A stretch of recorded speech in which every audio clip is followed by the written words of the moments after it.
With that, Jackie, let's go ahead and kick things off. First off, I want to say thank you to our sponsor today, our partner, Symphony Talent. Wonderful group of people, and we'll talk more about Symphony later. We don't want to make it an advertisement here, but we want to say thank you to them. So certainly check them out as you get a chance. Three great presenters, one in particular, that's me. No, I'm just playing. So we have three people today presenting. Myself, I'm going to help host the panel today. We have Jackie Clayton, who is the editor over at Recruiting Daily.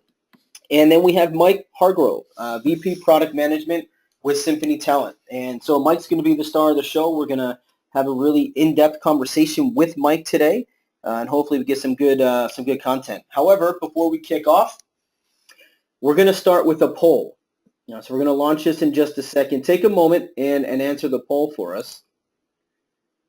We often hear of the candidate experience, but do you have a good recruiter experience? We'll hang tight for a moment. Allow people to give an answer there. Mike, as we're waiting there, how about we jump in here and start by defining how do you define a good recruiter experience? And it's going to be hard to sum up in one quick sentence here, but as we're going through the poll, maybe shed some light on that good recruiter experience. Yeah, absolutely. So I define a good recruiter experience as one that's simple but accomplishes the goals of the recruiter. Whether that be sourcing people or working them through the overall hiring funnel, it should be something that flows well and in one stage informs another as well too. So, a great experience is something that's intuitive to the user itself and makes sense and then flows with their needs as they kind of go along. Right. So let's go ahead. I'm going to share the results of the poll here so everyone can take a peek, and then we're going to come back to this a little bit later. 85%, Mike, said they do have a good recruiter experience. I'm interested to get your take on your thoughts on that as we go further into the slides here today. So let's go ahead and pull up the slide deck again, Jackie, and let's kick this off. So what are we going to cover today? We're going to cover a couple of key things. Most importantly, we're going to cover the recruiter experience and candidate management. We're going to talk about a couple of key things around technology and how we use all of this technology and bring that into one home base so that we have a good cohesion for recruiters, good experience, and allow them to really do their job efficiently from A through Z. So let's just jump right in, Jackie, and get to the discussion.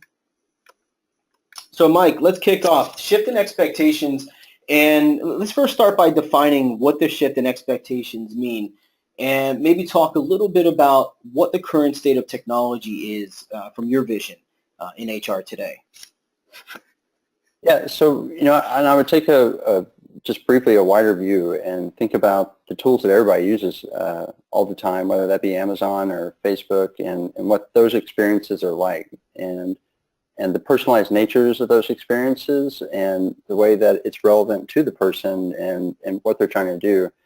And taking that back into the current state of HR technology today is we haven't seen a widespread application of these modern technologies into HR and into enterprise apps like that. So, from the candidate can often have a disconnected or long or confusing experience that can increase drop-off or misaligns them to the job they're looking for. And from the recruiter side, often you'll see an application that's a lot of features, but those features aren't necessarily tied in a way that creates a good experience and allows them to accomplish what they would like to accomplish. So from a technology perspective, it's really about using these modern technologies and modern ways of doing stuff and then thinking from the user's eyes and developing an experience that the recruiter can go through that is relevant to them at the time when they need it from that perspective.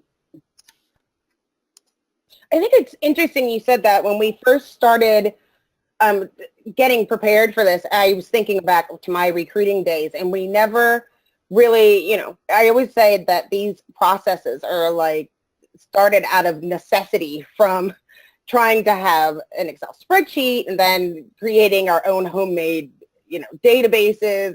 It was a wreck. And it was nice to see that, the recruiters, they have to do so much now that we weren't even able to do. It makes a big difference to know that, let's try to make that as easy as possible. That's kind of a twist.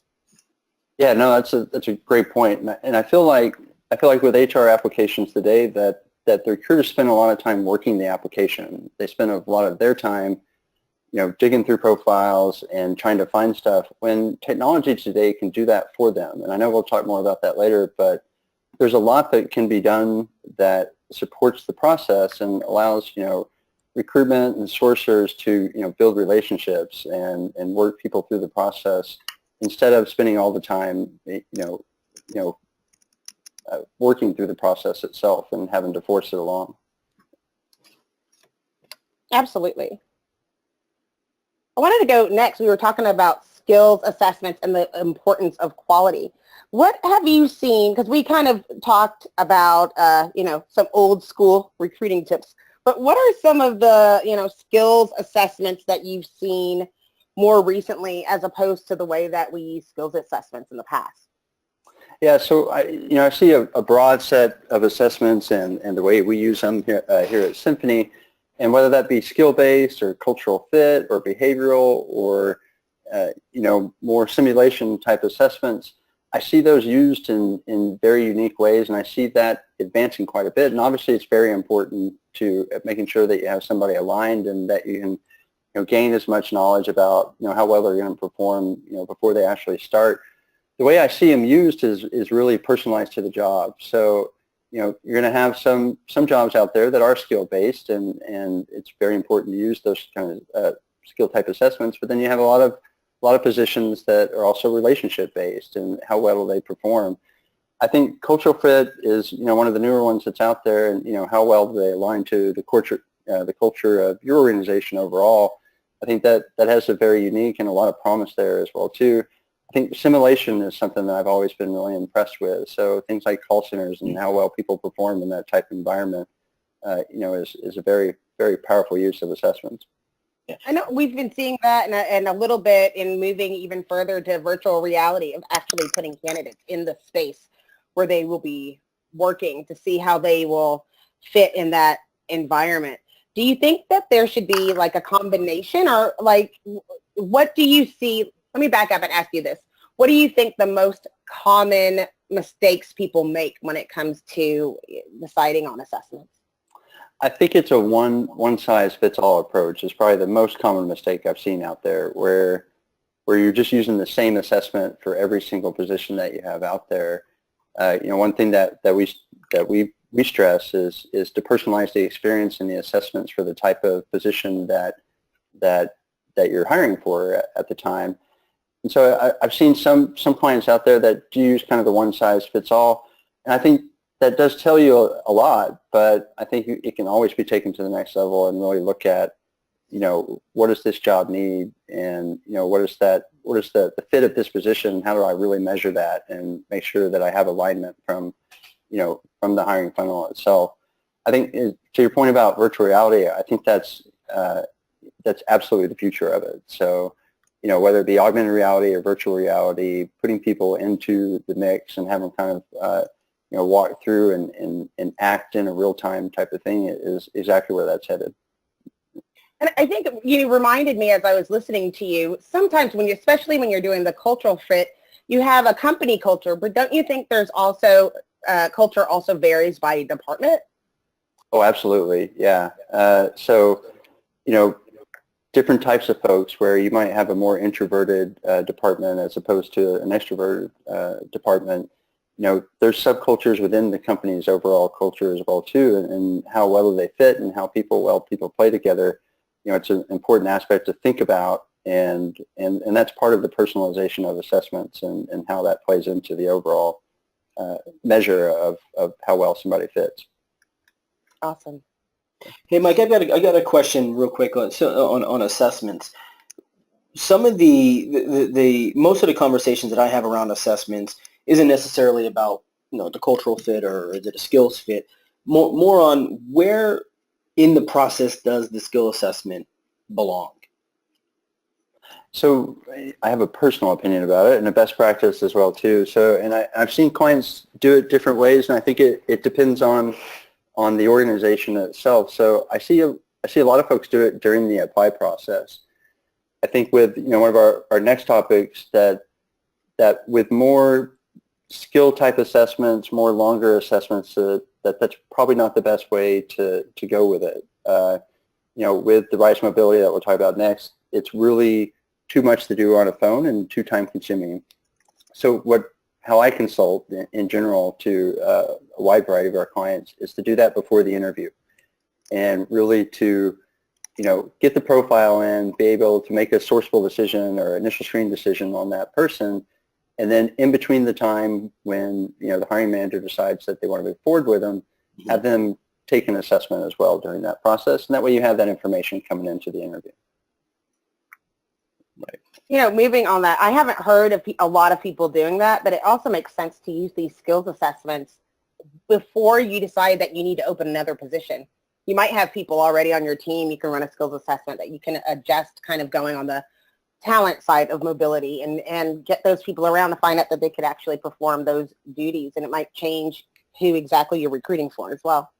Yeah, and profile building is an important thing, and it's kind of new in the industry a little bit, but it's something we really believe in, and that is that the system is reaching out and offering assessments to folks that are already in your talent network overall and really building up those profiles, and that helps you as the recruiter know what kind of fit, what kind of talent you have in your network already, and really make decisions from that. And so assessments and smaller assessments that we call credentials really play an important part there. Yeah. I agree. So now, Jackie, let's move forward on to the rise of mobility here. So, Mike, this is a big topic. It's been a big topic now for, it feels like 10 years now. But mobile apply and then the expectations around it, I feel personally as if it hasn't really evolved much. In fact, I feel that it's become a little more frustrating over the last couple of years. But I'm interested to get your take there and what some of your clients might be seeing or what you're seeing in the industry around mobile applies, what their feelings are, and then really ultimately what the expectations are that their candidates are expecting from them in that process.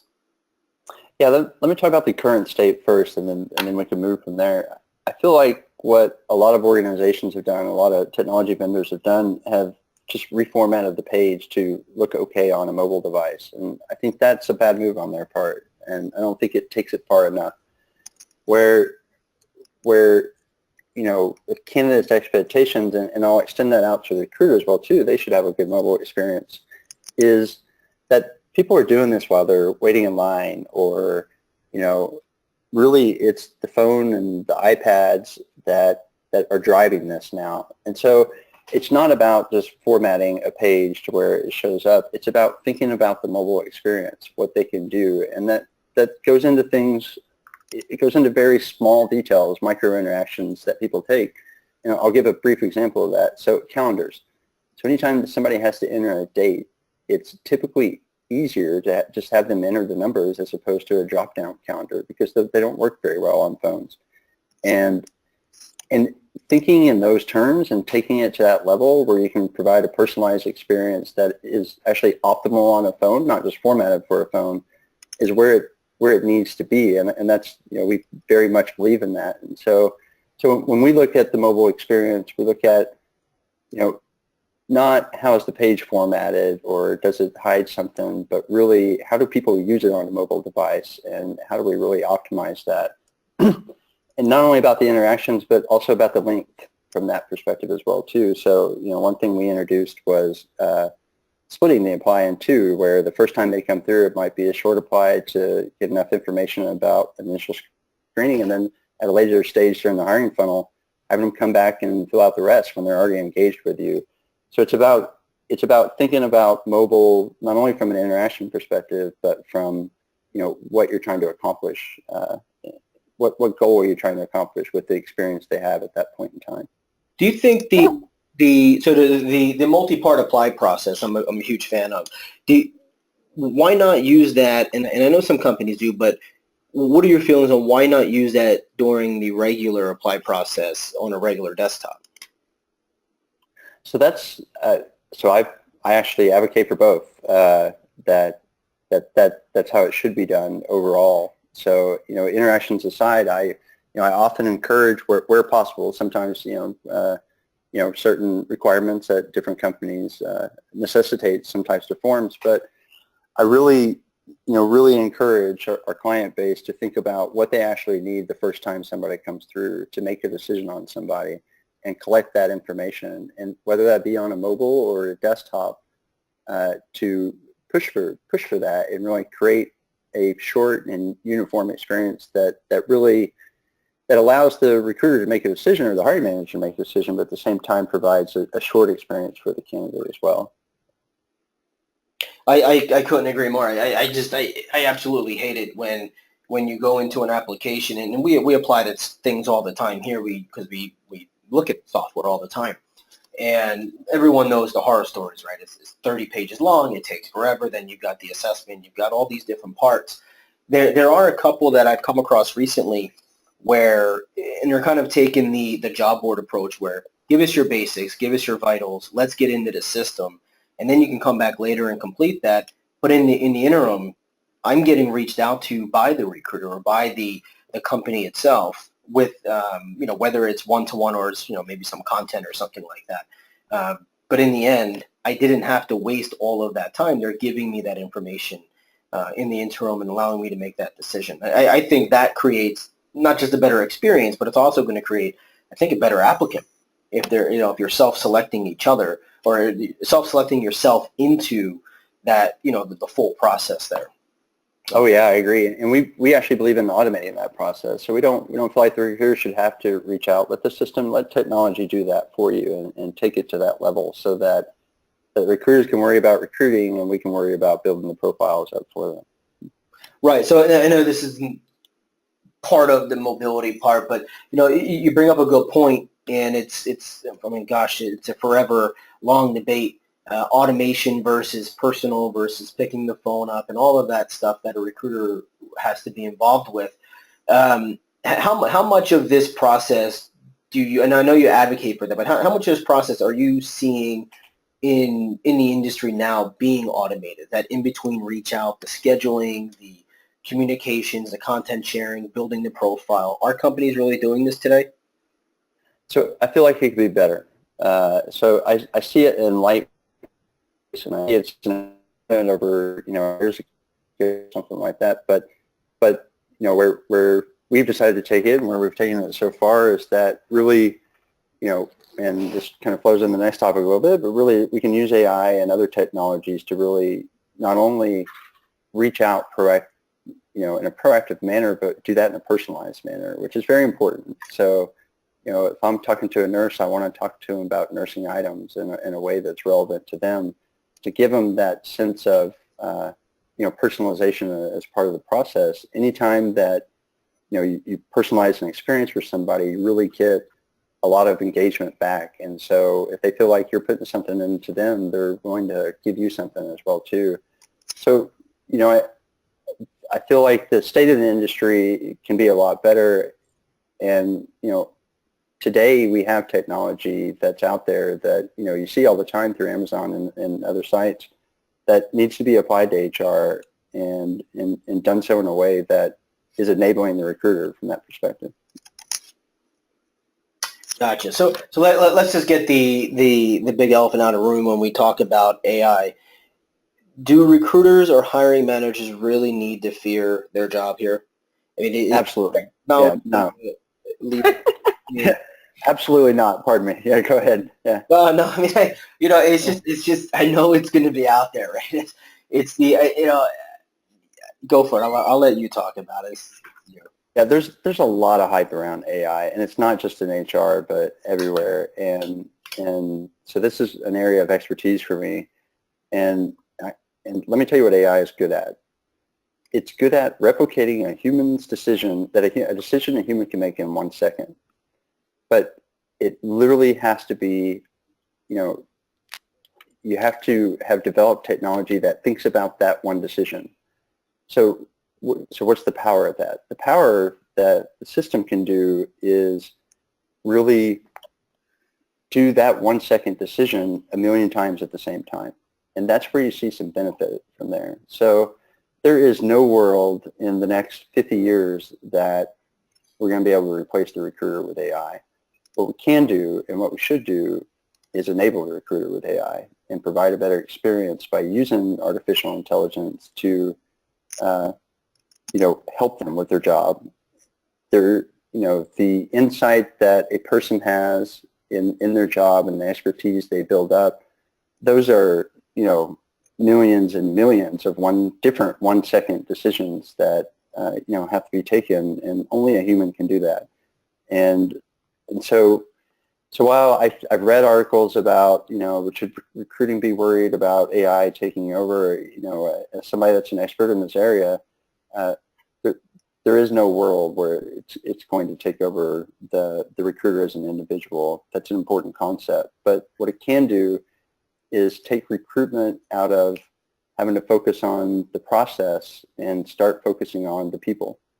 Right. And that's a very powerful concept. Yeah. I fully agree. Go ahead, Jack. It reminds me of so my grandmother's 95 years old, and one day I told her that I was busy because I was doing the dishes.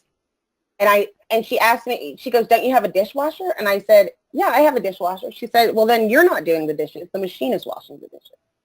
And if you think about it, with artificial intelligence, we have this fear, but it's really bringing us further so that we can, take better time with our candidates and have that experience. It's getting a little redundant. We know robots are not taking over. If we can look at it in terms of your dishwasher, you think of it in terms of technology actually helping us through, I think you can smile a little bit more and not be as concerned about those types of things. But as you said, they are taking some of those redundant tasks that we have to do over and over and over and over again. And it relates back to the slide that we were talking about before, is that the candidates have the expectations, so we have to utilize artificial intelligence. If somebody applies for a job and it's 3 o'clock in the morning, they still run a response that says, "I got your resume." Going through that, we have to use some of this, new technology and machine learning in order to meet the candidate expectations. You just can't do it on your own. Yeah, so let's talk about a few ways that AI can benefit the recruiter and the candidate alike. So, and these are ways that we've applied them here at Symphony, but as a whole. So everybody's used to job recommendations. So candidates get them and they provide job recommendations, but they're usually quite poor. At least that's been the state of the industry over probably the past 5 or so years that they've been very popular. So using AI and its techniques, they become a lot better. And then from a recruiter perspective, and especially sourcers, I feel the worst for them. So let's think about their experience. So when they're trying to find people that align to some job in the site, typically what you see out there is keyword searching. And, so find me a software developer. And so they'll type in software developer and then they'll get the results and then they'll bucket those somewhere. But the recruiter's smart enough to know that they might not go by software developer. They might go by software engineer. And so now they have to do more keyword searching and the same type of results and then review all those profiles and put those in the same bucket. And then they might have to do Java developer. And this process happens over and over. And it doesn't have to be like that. Really, you have the concept of the job. Let that be the search. And let's have AI evaluate the profiles that are out there and bring that to the recruiter as opposed to them having to dig for it. And, ATSs are historically known as being, a black hole. If you're not selected, then, you're not get out there. And I think the reason for that is not, it's a time factor. It's, we're making the recruiters and the sources work for it in ways that are not great. And AI can really assist in this area. And so, hey, I'm looking at this job. Tell me who's in my system that's a good fit for that. That should be a one-button click. And that's how we think about it. And from that perspective, the technology itself should go out, find those people, and bring them back, so that you can take action on them from that perspective. But there needs to be symmetry, and this is something we really believe in. that the same AI that is providing candidate experience, the personalized candidate experience and the job recommendations and how we're communicating with them, it needs to be the same AI that is providing the recruitment staff the recommendations as well too. And so that symmetry, it weaves the two experiences together in a unique way where, if you're giving a great recommendation to a candidate, then as a recruiter, you're going to have the same type of alignment when you're reviewing their profiles as well too. And that becomes very powerful from that perspective and keeping the candidate and recruiter on the same page. And sorry, one last thing on AI. I could go on forever on it, but you'll see a lot of companies out there that are talking about AI, and one important thing to think about while you're looking out there is, one, how are they using your data? So, we take the Apple approach where, your data is your data and it stays, private to you. But one thing I've seen out there is that it's not unique to your organization. And so, from an AI perspective, it needs to pick up on your nuances, how what type of people you're going, what does your culture look like, and really tie all those pieces together to where it's providing, people that are aligned to you as an organization and as a recruiter, and, not only give you the right type of aligned talent, but proactively tell you about things that are going on in the system as well. Hey, Mike, I'm thumbing through some of the questions that are coming in, and I'm going to save most of these for later, but it's a good segue into the next topic around cohesion. So some of these questions, a couple of these questions are asking about how do we leverage all of the different areas? So we're talking about mobility, we're talking about mobile, we're talking about assessments and all this other stuff. How do we put that into a strategy is the terms that they used. And so I think it's a good segue into cohesion around the whole management of it. So maybe talk a little bit about what do you recommend for best practice, or what are you seeing out there? How are people putting this together into one cohesive package? So let me talk about how we're thinking about this from the Symphony Talent perspective, and that's really bringing it all together into one experience, not only from a recruiter, but a candidate as well too. So I mean, we talked a little bit earlier about, these disconnected experiences. I don't know if I actually completed the apply flow, or I have a lot of drop off, or I'm not getting the right type of person in. We combined assessments, what's typically known as CRM and ATS, into one experience to where it's a uniform experience for recruitment, and the same process for the candidate as well too. And some of the power of that is now we're able to see data, and analytics all the way from media all the way to the point of hire, and make decisions based on that, and make decisions for our clients based on that. And from that, we can see a lot of what's going on, how people are interacting. And as we see that, then we improve the experience based on that data. So what we believe is, a personal, relevant, connected experience where it's all in one place, where if you have a concept of a job, that the system's going to recommend some assessments for you, and the assessments are part of the platform already. And it melds together in a way that creative, technology, and strategy, it delivers you a result, an application that becomes a beautiful experience, one that you enjoy using. And do that in a simple way, and do that in something that allows the recruiter to have the tool do work for them, walk them through the process, and keep it simple. So and just as an example, so as soon as you create a job in our platform, then we're automatically going to give you recommendations from the talent network itself. And those might be, overall talent profiles. They might be past applicants that were silver medalists, whatever the case may be. But, you don't have to go dig for them. Let's bring those people out to you that are in the area of that job. So it's really about bringing all this together, all into one platform, having the personalized, creative, bringing all these different concepts into one, and then really thinking about how to apply those in a way that's relevant to our actual users. So not how me from product thinks about it, or from the developers think about it, but how a recruiter actually uses the application. What are their goals? How do we help them accomplish their goals and make sure they're aligned in the application itself? Now, you saying that reminds me, we had a discussion that I think the audience would benefit from, is that there's a real difference between personalization and customization. I think a lot of people customize things so it says like hi name or things like that, but they don't really personalize the experience. So can you talk a little bit more about the personalization side? Yeah, so let's talk about that from the candidate and the recruiter itself. So from the candidate, if I've been identified as, and I'll just use health as an example, so if I've been identified as a nurse, then I want content that's relevant to a nurse. So I would like to see images through my process that show what it's like to work as a nurse at the organization, or videos that they can walk through the day in the life of a nurse at the organization. But really, that kind of content, which content's king these days.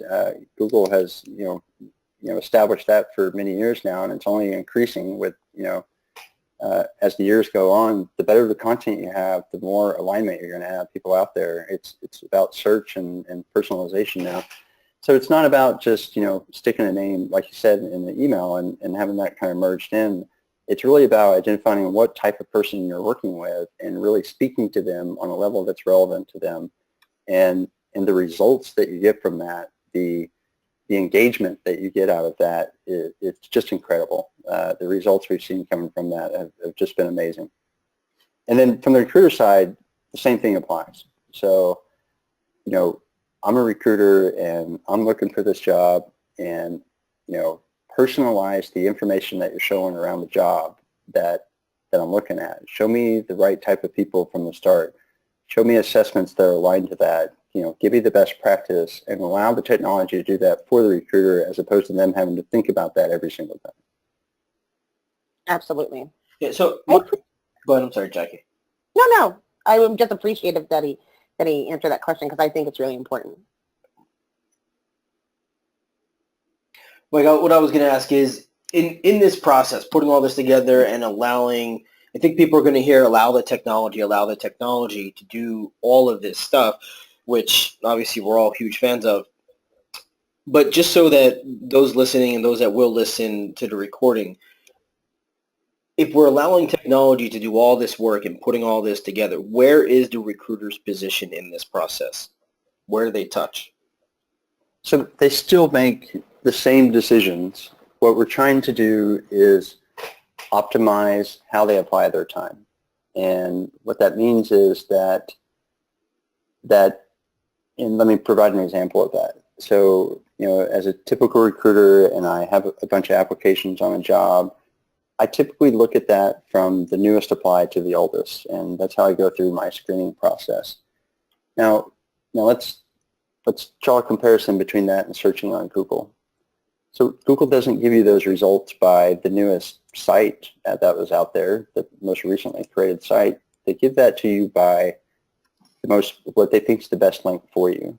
And we believe the same thing, that, when you're looking at the applicants, let us show you the best people first, and let our technology do that for you. And that's where it becomes an enablement thing. So the recruiter's still making the decision about the person. They're still reviewing the profiles, but let us help you order that in a way that, saves you a little time, that, screens people in a way that, you can see the best one first, and then, get those top people over to the hiring managers and let them run with it from there. So we don't see the recruiters, decision points changing at all. What we see is that, instead of having to do 1,000 things, let's focus on, some core items, what recruiters are good at, which is, aligning the talent, creating the right people in the organization, and bringing the right people in. And that's the power. And those relationships are very powerful as well, too. So we want to get recruiters out of, the humdrum of the process itself and more into, what their strategic value is. Right. Couldn't agree more. So let's talk about the keys to success. We can move forward here. We got 4 of them here. I was looking at them a bit earlier, and I'm curious to get your take. Of these 4, which is the hardest to get right, in your opinion? On that, and we might want to show the slide itself. Oh, Yeah, it's up. You yeah, see it? yeah, you're not seeing it? I might be frozen. Sorry. Yeah. Well, we're going over, one is providing a unified recruitment platform that combines typically separate platforms as the first key to success. Number two, to leverage artificial intelligence to deliver best fit candidates to the recruiter. Number three, eliminating labor-intensive keyword searching. And number four, one login, one interface, one starting point for personalized one-to-one recruiting. I know that might be a little bit hard to remember, but out of those, which do you think would be the most difficult to achieve? So from technology or for the recruiter itself? I think both. Got it. So from a technology standpoint, AI is definitely the hardest thing to do. I think unified recruitment platform, the one login, those are kind of no-brainers to me. I think the HR industry should have done that years and years ago. Having everything in one spot, having the data, aligned across the board, that's something that, I feel like that the industry's just lagged behind on, and that was an easy decision to make from that perspective. I think using AI and making sure it's compliant, which is very important, a lot that we put a lot of time into, and thinking about how you can actually apply that type of technology to recruitment overall has definitely been the biggest challenge from a technology perspective. I think for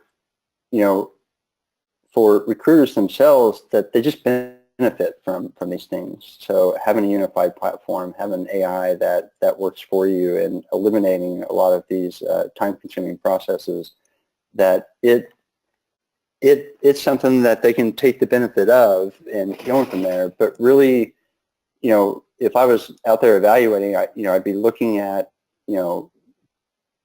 does this technology provide these types of keys to me that will make me even more successful than I already am?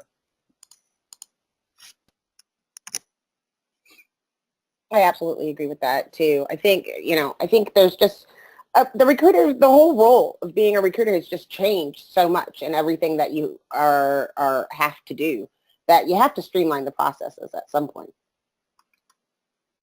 Yeah, agreed. And I feel like, where technology's taken it is taking recruiters out of recruiting and into process, and let's change that back. So, let's get back into the actual, recruitment world and let technology take care of the rest. That's right. It's a verb. You have to recruit. The recruiting part. We have to get back to being able to do that. Exactly. Yeah. That is true. All right, so we've got a bunch of questions that came in, Mike, and we've got some time to cover them. Are we good to cover questions right now? Absolutely. All right, let's do it. So let me just pull some of these up here. All right, let's start off with a generic one here. It's about advice. What advice do you give to recruiters? What advice do you give to recruiters today that you didn't 10 years ago? Oh, that's an excellent question.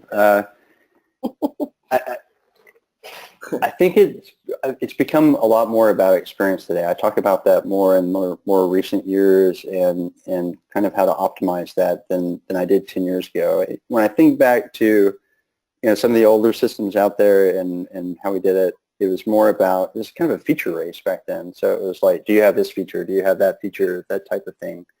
And now, and I'll relate that to like Microsoft Word that has millions of features that you might only use 5 of them on a regular basis. So while it's important to have all those key features, the advice I give is to really start thinking through the candidate's eyes. So we think through both. We think, how does the recruiter use this? What are they seeing? What are their goals? But the advice that I try and impart a lot is, think about how your candidates are walking through your process. What is that overall step? What steps do they take? What does that experience look like?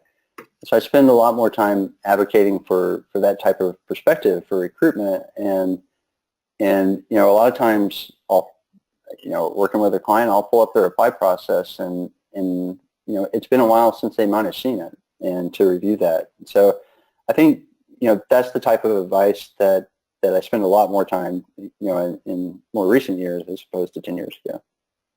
That's right. Everybody who's listening, if you have not tried to apply for one of your own jobs, as soon as this webinar is over, go apply and time yourself. See how long it takes. It's important. You should know that. Yeah, we've got another question, and it's a real question, kind of cheeky, but I'm going to read it as is because it's kind of funny.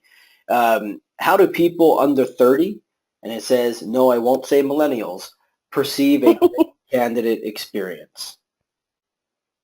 Yeah, so it's a tough age group, and it always has been. And what I find with the younger folks that are out there, the younger candidates, is that they're much more willing to share information than people my age are, where using their social profiles and pulling that information directly in and being open with the experience themselves and what kind of information they're sharing. I'm often amazed by how willing they are to do that. And so I think those social aspects play a huge part.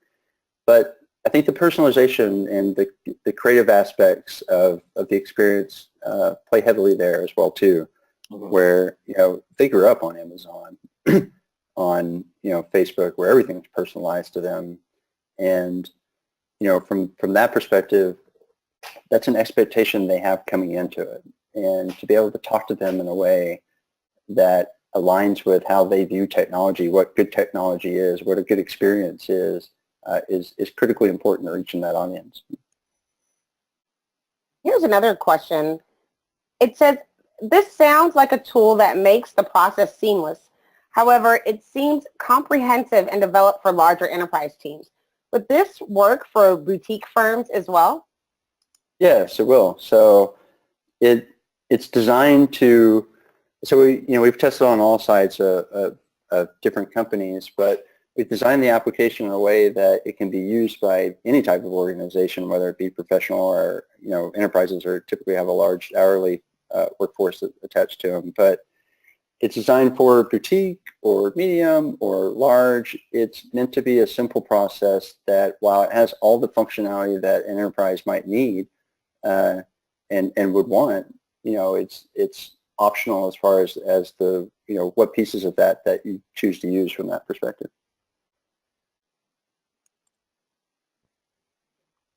Okay, so we have a couple around assessments. Let me just see. Are you not excluding good candidates when a non-qualified person evaluates the results?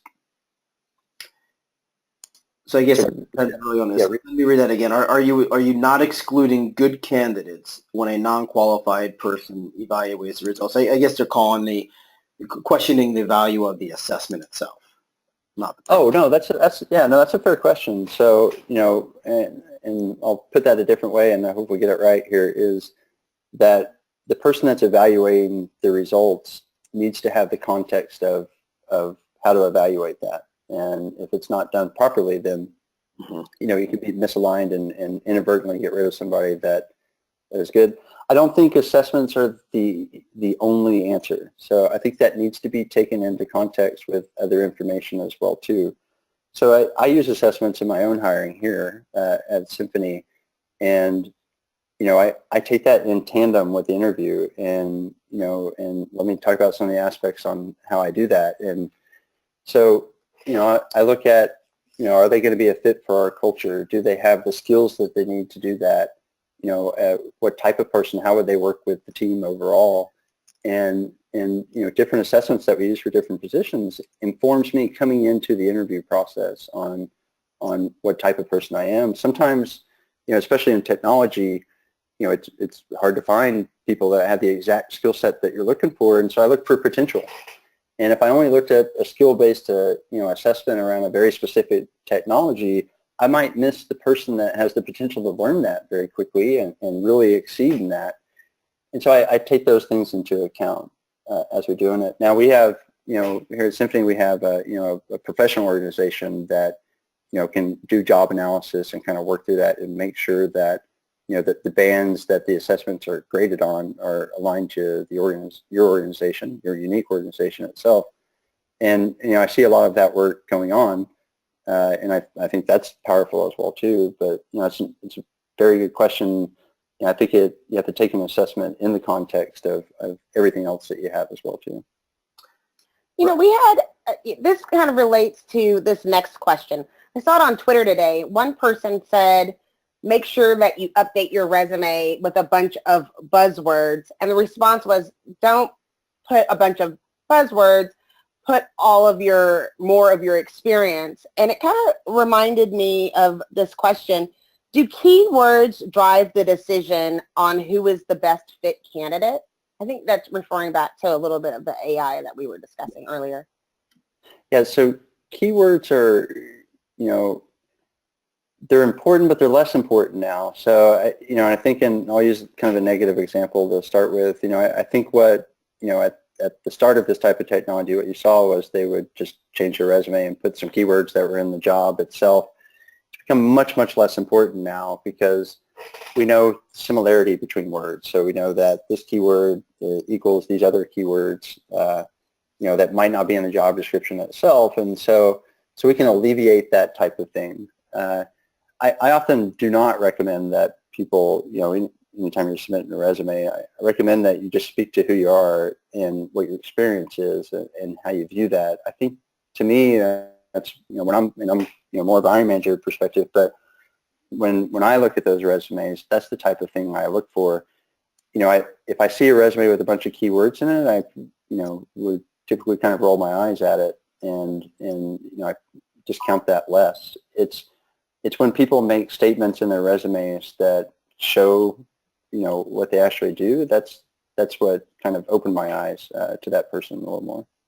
And we're looking at a full digital footprint now. We're not just looking at the resumes, right? Like, there's blogs and things that you might respond to, and we're looking at a full picture besides a resume. So just sticking buzzwords, the big mistake is that if people throw keywords in one spot, they're probably not putting it in every spot. You can probably catch that if people are doing that pretty sooner than we used to be able to.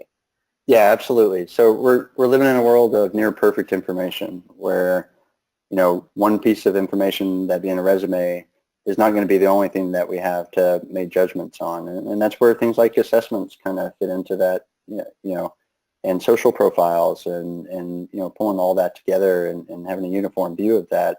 It's really hard for people to misrepresent themselves today, in today's time. How true that is. I think we have time for one more question, Mike, and then we'll move on here. This one just kind of sticks with assessments. The question was, what do you see in the industry as far as hiring these days? Are they mostly hiring for culture fit or skills fit, meaning which is more important in 2017? That's a really good question. So, and I don't think you can exclude one from the other. So, you'll want to have some, skills alignment, but I think the importance, the excitement out there that I see today is more around the cultural fit and, how does this person align to the department or the organization overall? But I don't think you can discount the fact that, they have to have a certain level of skills to be able to do that. I think one builds on top of the other. I think if you can establish, a baseline of skills, then really you want the alignment to culture as well, too. I think one thing that I've always found interesting, and I've seen a lot of high-tech companies do it, is they'll place the cultural way above the skills itself. And so, the way they think about it, and this is, in a high-tech world, is if I have somebody that fits in great, it's going to work great with a good team, as long as they're a smart person, I'll find a place for them from that perspective. And that's brave. But, my personal opinion is that they go hand in hand together. Right. Okay. Perfect. So, Mike, we lost the slides for a second, but we're going to keep going. We're still on that Q&A slide. So the image of the Edge Cloud is up there, and we do have a couple of questions that were around that. I didn't want to go there as far as a product pitch, but I would like to get your take on some of the pillars here and kind of what this all means. It's up here on the slide. Yeah, absolutely. So what you'll see are, the different types of technologies that's out there, and then how they're bound together through what we call omnichannel analytics. And so what we're doing here at Symphony is really bringing technology, creative, and strategy together into one platform, and doing that in a way that speaks very powerfully. And then we have data that binds all that together. So determining what your employee value proposition is and how to speak about yourself, and echoing in that through your experiences, and bringing recruitment marketing and candidate management and your employee experience all into one uniform look at how you're talking, and having alignment in between all that. So it's not just about one platform, which it's one platform, one login, but it's really about the experience overall and how each section of this informs the rest. And being able to look at how I spend my money from a media perspective, what job campaigns I might send out, how does that affect my apply count? Is that, is where I'm spending my money leading to better hires, that type of thing. And being able to see that data, not just from the start and the end, but see how things happen over the entire life cycle, and how one piece affects another is really how we believe. So we're providing a better experience through data, and then providing that personalization and the creative aspects on top. Right. Very powerful. Yeah. Yeah, I agree. All right, good. Well, I think that wraps us up for all the time that we have. For everyone on the call, this has been recorded. We do have the slides, and all of that will be available within the next couple of hours. So keep an eye out for that. You will receive an email with a link direct to the recording and slides, but it is just on the registration page, the original landing page. But we'll make sure that we get that to you. Mike, thank you so much. Thank you to the team there for helping us put this on. Jackie, great job as always. And that's it. We'll wrap it up, and we'll call it a day. Thank you, everybody. Thanks, everybody. Take care, guys.